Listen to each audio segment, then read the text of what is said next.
Doug was digging and hit dirt after about 1.5 feet. He wasn't very good at digging. He knew someone who was, but they were far away, unfortunately. He'd rather have that person here than some of these guys, but he was sure they were okay as soon as they woke up. Challenger came back after a few minutes and saw what Doug was doing. She thought this was pretty freaking funny and came over and started helping. With the two of them working together, they dug a pretty big pit down to bare earth. As soon as they were done, Challenger promptly went down into the pit and laid down. Doug threw his hands up exaggeratingly, and Challenger didn't flinch. Doug didn't think about it until after he'd thrown his hands up, but he was satisfied with the result. He got really upset about being around dogs that flinched. It reminded him too much of rampant animal abuse. He went off to gather whatever branches and fuel he could find, and before he left he checked all of his crew, and they were soundly sleeping. He hoped that none of their necks were broken, but he didn't think so. None of them were choking or gagging or suffocating, so it was okay to leave them here. He lifted his head and took all their hoods and made sure they were under the people's heads so their heads didn't turn into popsicles. He got about 20 yards away and Challenger sprung up after him to see what they were going to go do next. This apparently was very fun for Challenger because they were going to get sticks. Doug would chop all the low-hanging sticks down, gathering up the dead branches. He left the ones that they might use as improvised shelters when everyone woke up. It was starting to get dark already, he noticed. He forgot how stupidly fast it got dark in the winter up here. The process was arduous. Doug would cut a branch down with his army surplus knife, then Challenger would grab it from him and run around with it. Doug would cut down another branch and set it down. Challenger would come back with no branch and pick up that branch. He tried to trick her by holding the branches, but then she wanted to tug them out of his hand. This went on for about a half an hour, and Doug ended up with only a few branches of his own. It was getting way too dark, and the only branches left would be in the closest trees. He wasn't worried about anyone seeing the fire. It was the smoke that was the biggest concern. With snow everywhere, he wasn't able to make a sneaky pit that would hide the smoke. He brought his few sticks back in the dusk and barely made his way. He didn't want to use his flashlight light because he felt like in the dusk, flashlights made everything worse. So partially by memory and partially by following a big white dog butt, he made his way to camp with his few branches.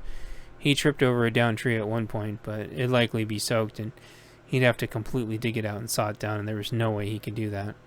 Chopping it down, even if he had an axe, would make tons of noise that would travel for miles. He didn't recognize a saw in anyone's pack, but maybe someone had a discreet folding saw in their pack somewhere. Maybe when they woke up, he could assign someone to take care of that.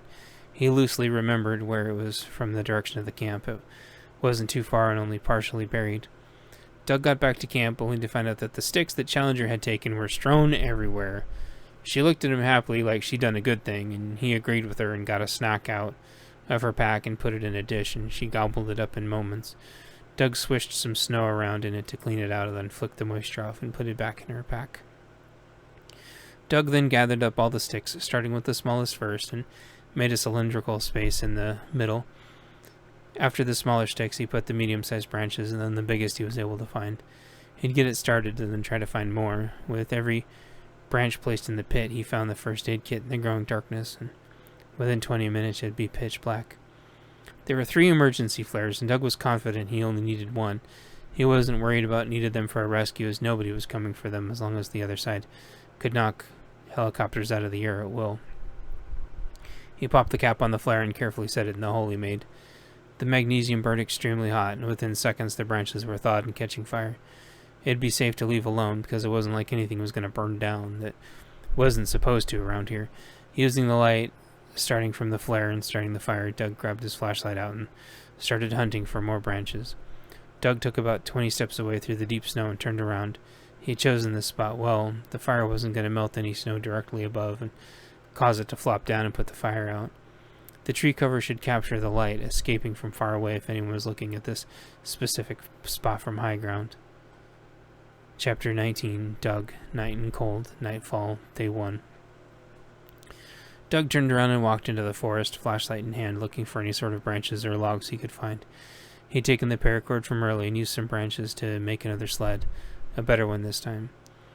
The second the sun fell below the skyline, the temperature was dropping a degree every few minutes and it was getting cold. The sled would sort of mask what he was doing, and he could carry more branches this way.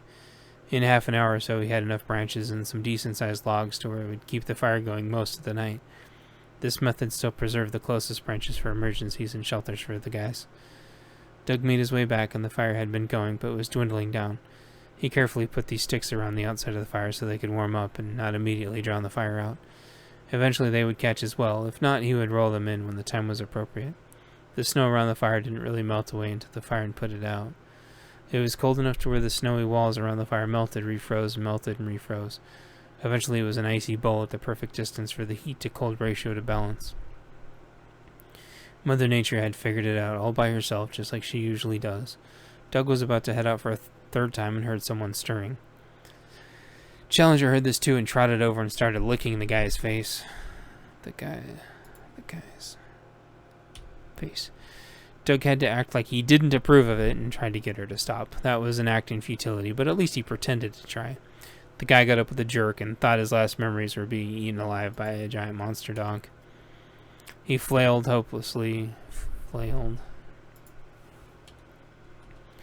And Challenger thought this was a fun game and started dancing around with her beautiful floofy tail whooshing around. The guy's memory started slowly coming back to him as he groggily asked what happened. Doug got him up to speed and asked if anything was broken. The guy seemed okay and thankful and shakily got up and went to find his pack in the big backpack pile. The packs weren't laying in the snow specifically. Doug had leaned them all up against each other frame to frame, so the important bits weren't in the snow. Doug asked if the newly awakened guy would watch the fire, and he said he would, and then he thanked Doug. Doug went out to find more fuel for the fire with his new sled, and Challenger came with. Before long, Challenger was digging around and finding branches by herself. She apparently thought this was a fun new game, and in no time at all, Doug had enough branches to last most of the night for sure. Challenger was doing a good job leading him back to the camp each time. On the way back, Doug wondered if it was possible one of these people was in on the sabotage. He doubted it, though, because he knew the crews for this were always picked at random. There was no token deadbeat slime ball that everyone was worried about because everyone got fleshed out fast. Eventually, everyone in the group would be solid. When Doug arrived back at camp, a couple more people were awake, with tents starting to pop up strategically. One of the medical-type people had woke up, and that was starting a much more in-depth medic.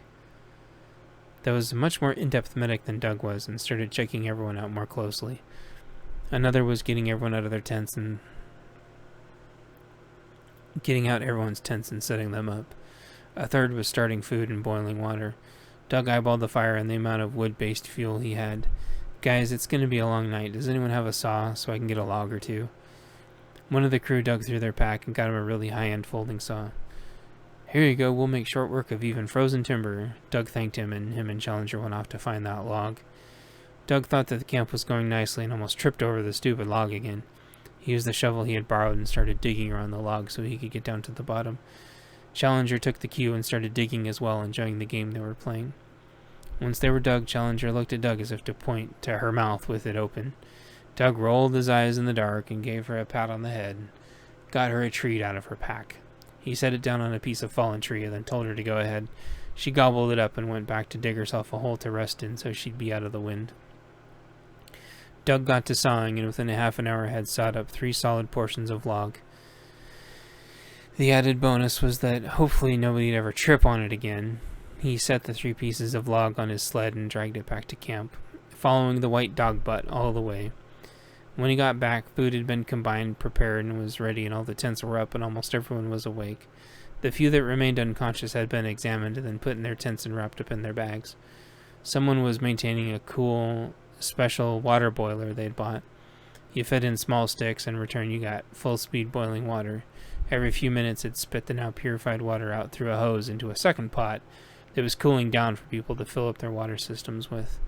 Doug sat down to eat and stuck the shovel in the ground. Don't know whose shovel this is, but had to borrow it to take care of the camp. Much appreciated. Everyone looked and someone Doug wasn't familiar with went and grabbed it. No problem. Glad it isn't lost. Heard it was you we have to thank for the rescue? Doug restrained a chuckle. Actually, I have Challenger to thank for that. I was unconscious also. I didn't find you guys for a while. Someone asked, is that where all the dead animals are from? Doug had forgot about that. Yeah, she did that when I was unconscious also. To Doug's surprise, nobody spat out the food. It had all been cleaned and heated up properly, of course. Someone spoke up. Well, we're mighty thankful, friend. You and your fur ball there really saved us.